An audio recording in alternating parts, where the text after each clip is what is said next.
먼저 이제 이재명 지사의 네. 지지도가 좀 올라서 네.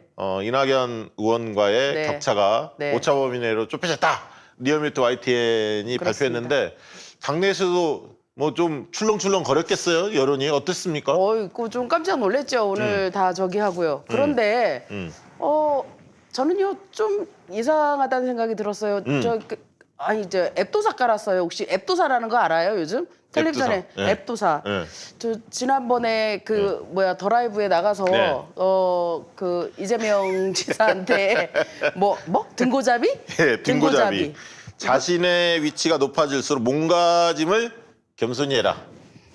그러니까 그 오늘 많은 분들이 보셨을 텐데 제가 그 목요일 날 오늘 이재명 지사의 그랬죠. 무죄 판결 이후에 네. 그걸 점괘를 드렸거든요. 네.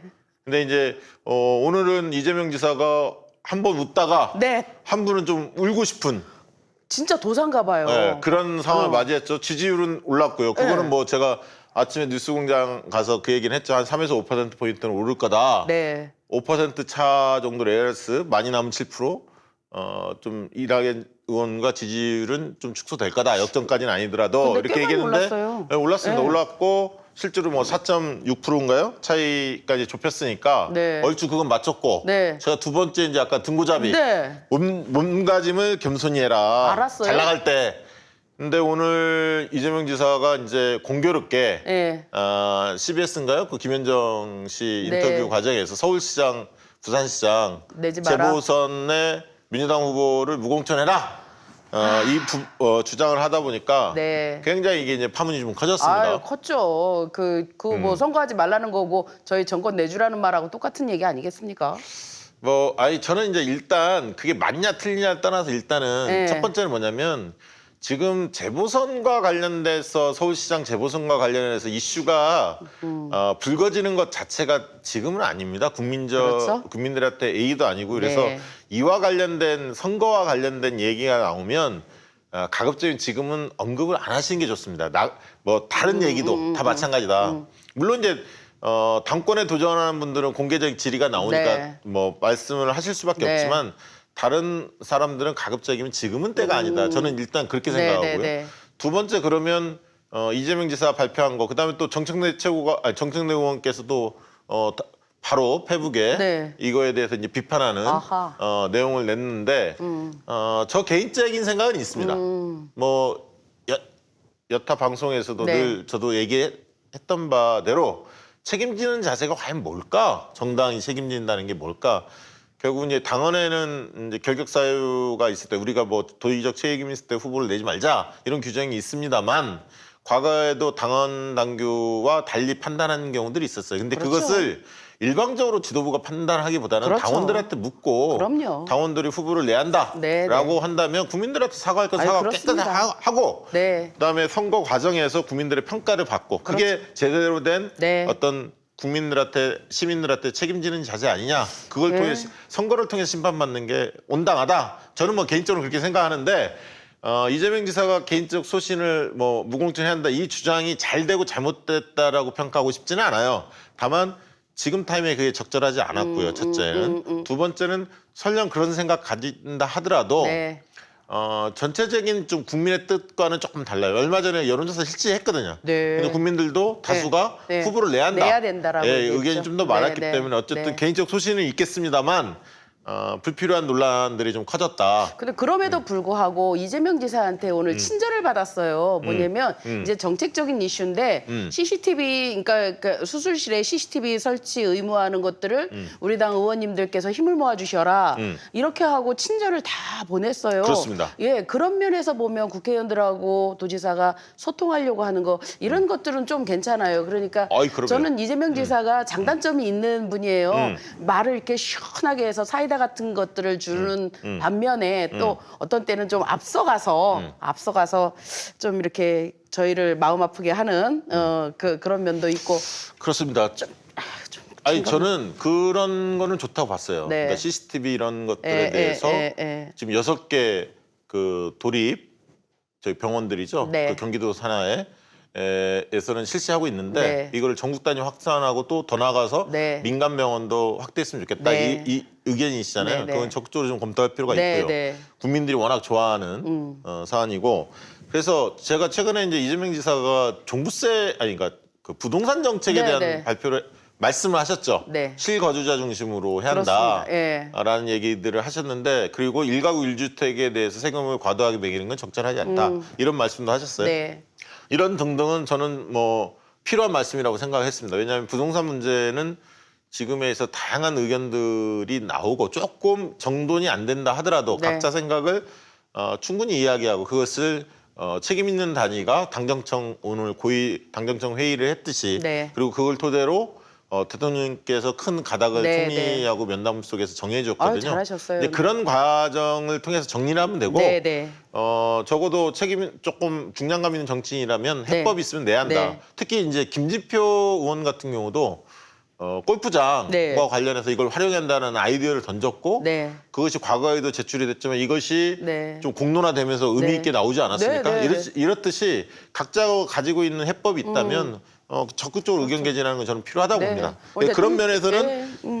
이재명 지사도 네. 부동산 정책에 대해 이야기한 거에 대해서는 저는 굉장히 그런 면은 긍정적으로 보고요. 그렇죠. 다만 이제 과유불급이라는 말이 있지 않습니까? 모든 현안에 대해서 입장을 개진하는 거에 대해서는 조금은 자제할 필요가 있다. 네. 진짜 중요한 문제를 네. 중심으로 다자로. 왜냐하면 이게 너무 대선 행보를 노골적으로 벌인다 이렇게 생각하면 국민들이 볼 때 조금 빠르지 않나 이런 생각들을 가질 겁니다. 그래서 지금은 도백이고 도지사니까 도정이 좀 더 전념하는 모습을 보여주시되 국가적 현안에 정말 중요한 문제에는 본인도 목소리를 내야겠죠. 애정이 깊으시군요. 지금 아니, 그런 말씀하시는 거 보니까. 저는 그 민주당의 네. 모든 대선 후보에게 다 다 애정이 깊습니다. 솔직히. 깊습니까? 그래서 제가 얘기 드리고 싶은 건 뭐냐면 대선 후보들에 대해서 단점을 중심으로 얘기하는 분들이 너무 많아요. 사실. 그렇죠. 뭐 이해는 됩니다. 네. 지지자들이 네. 다양한 시각들이 있을 수 있어요. 네. 뭐 이낙연은 이게 마음에 안 들고 이재명은 이게 마음에 안 들고 김경수는 네. 이게 마음에 안 들고 막 이런 식으로 얘기하는데 네.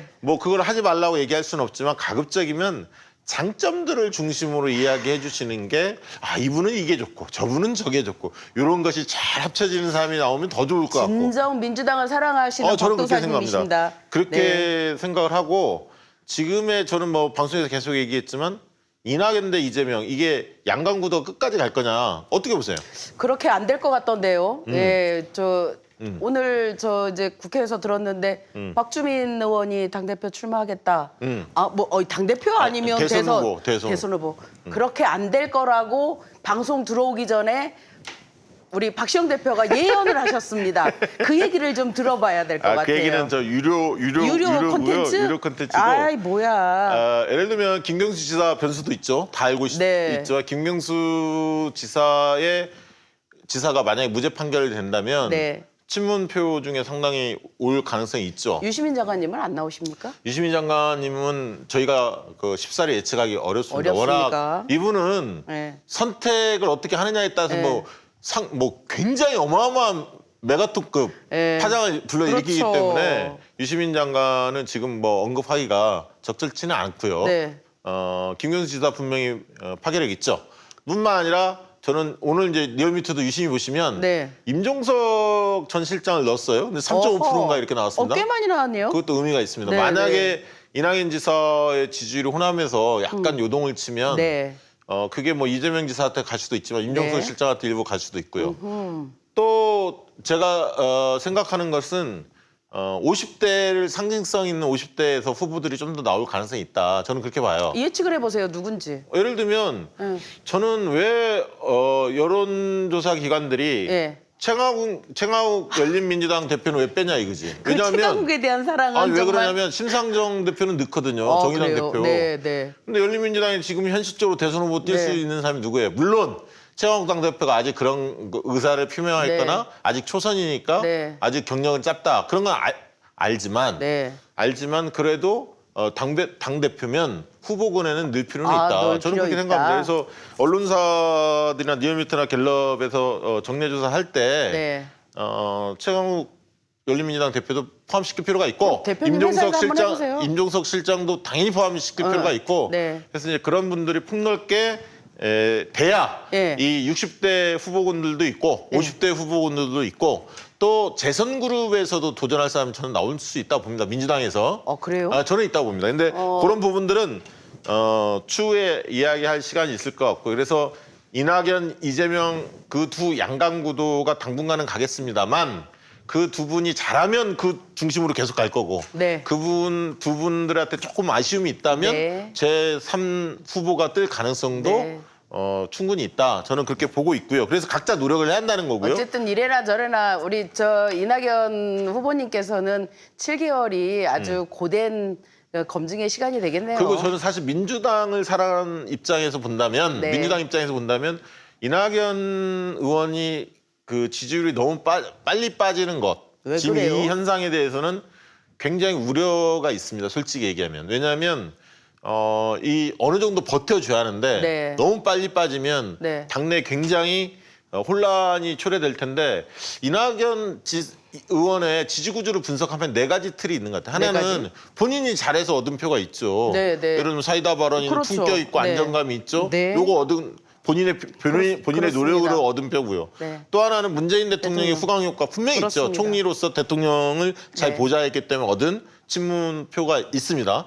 세 번째는 반 이재명 표도 좀 있어요. 그러니까 이재명 그래요? 지사를 좀 싫어하는 네. 분들이 갈 데가 별로 없어서 어허. 이낙연 의원한테 머물고 있는 표도 저는 조금 있다고 봅니다. 또 한편은 호남 대통령을 만들어 보자 이참에 이런 어떤 염원도 약간 담겨 있다고 봅니다. 이런 것들이 모아져서 이낙연 의원의 지지도를 구성하고 있는데 근데 왜 이렇게 갑자기 확 빠져요? 최근에 조금 예를 들면 현안에 대해서 네. 이제 총리 때하고 좀 다르잖아요. 총리를 그만두고 총리 때는 민감한 정치 현안에 대해서 총리가 관여 안 해도 되거든. 네. 현장 행보 잘하시고 안정감 네. 보여주면 네. 품격도 있고 당연히 네. 지지율이 받쳐주는데 이제 정치인으로 돌아오셨잖아요. 총선 때부터는. 그러면 주요 현안에 대해서 이낙연식 해법이 뭐야? 메시지가 뭐야? 이걸 듣고 싶은데 별로 말씀 안 하시고 그다음에 조금 무슨 뭐 정대철 등등등등 옛날에 동교동 나이 드신 분들 뒤에 병풍에 왠지 쌓여있는 것 같은 쌓여있는. 느낌이 들고 실제인지 네, 아닌지는 네. 모르겠으나 그리고 약간 쓴소리 네. 누구나 쓴소리 싫어하는데 단점 이런 부분들에 대해서 드러내고 오히려 극복하려고 적극 노력하기보다는 좀 그런 거에 대해서 좀 꺼려하는 분위기 이런 게 약간 있다 보니까 그 이낙연 의원의 높은 지지율이 좀 까먹지 않았나. 말실수도 물론 있었죠. 근데 저는 별로 말실수 같지도 않는 말실수예요. 사실은 사과할 필요 없는 발언도 꽤 있었거든요. 근데 이분이 너무 쉽게 사과하더라고. 사실 그건 사과할 게 아닙니다. 라고 칠 것도 있었거든. 근데 번번이 사과하니까 지지자들 볼 때 이거 뭐지? 저거는 언론의 프레임인데 좀 돌파해야 하는데 번번이 사과하는 거는 좀 언론인 출신이다 보니까 그게 몸에 젖으셨나? 이런 아쉬움도 좀 있는 겁니다. 이낙연 의원님께 다시 한번 말씀드립니다. 박시영 TV 나와주십시오. 제가 전당대회 전에 우리 김부겸 후보 나오셨잖아요. 네. 이낙연 의원께서도 꼭 나오시기를. 저도 말씀드려 보겠습니다. 네. 아무튼 근데 이 국면이 조정 국면이라고 보시는 거예요? 아니면 다시 그 반등의 여지가 있다고? 반등의 여지는 있죠. 그러니까 당 대표에 당선되시고 당을 이끌어 가실 네. 때 만약에 당 대표로 만약에 당선 안 되시면 지지율 회복하기 어렵죠. 그렇죠? 현실적으로 보면 네. 당 대표 당선되시고 네. 만약에 잘 운영을 하시면 네. 그런 부분에 대해서 반등할 기회는 있다. 저는 그렇게 보지만 옛날처럼 막 40% 이렇게 지지율 가지는 않습니다. 이제는. 왜냐하면 이재명 지사도 꽤 올라와 있고 아까 있던 연말쯤 되면 김경수 지사건도 있고 뭐 여러 김종석 실장 네. 뭐 여러 후보군들이 막 있기 때문에 최강욱 뭐 등등등등 정세균 뭐 김두관 막 많이 있기 때문에 이게 갈라먹는 표들이 생기게 돼 있거든요. 그래서 저희 당에서도 볼 때 저 대선 후보들이 폭넓게 많이 있으면 저희로서는 큰 자산인 거예요. 그리고 나중에 누군가가 후보가 되었을 때 그 표들이 또 한 군데 딱 결집을 해서 가면 또 정권 재창출하지 않겠습니까? 그렇습니다. 그래서 후보가 많으면 좋은 거죠. 지금 시점에 차기 대선을 논하는 것 자체가 사실은 조금 이르다는 느낌은 있어요. 근데 시기적으로 이르진 않아요.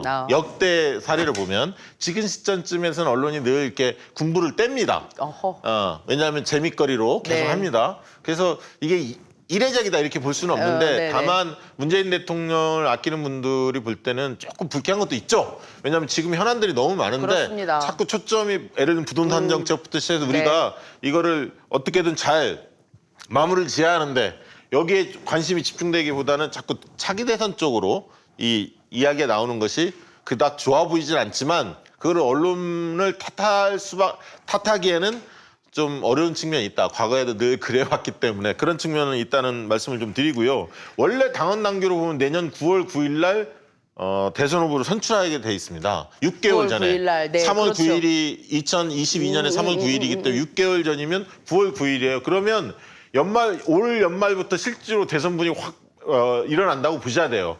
내년 봄이면 완전히 그렇죠. 꽃이 피는 거고 확 일어나는데 물론 시행세칙을 만들 때 네. 대선과 관련해서 20대 대통령 선거를 당에서 시행세칙을 만들 때 6개월 전으로 꼭 고집할 거냐, 뭐 한 4개월 전으로 해서 뒤로 좀 미룰 거냐 이런 것들에 대해서는 시행세칙이 나와봐야 하고요. 근데 아직은 이제 그런 단계는 아니니까 네. 당헌에 의하면 그렇다는 거고 네. 상당한 사유가 발생하면 당무회에서 시기를 결정할 수 있는 규정이 있습니다. 그걸 네. 참고로 알아주시면 될 것 같고요.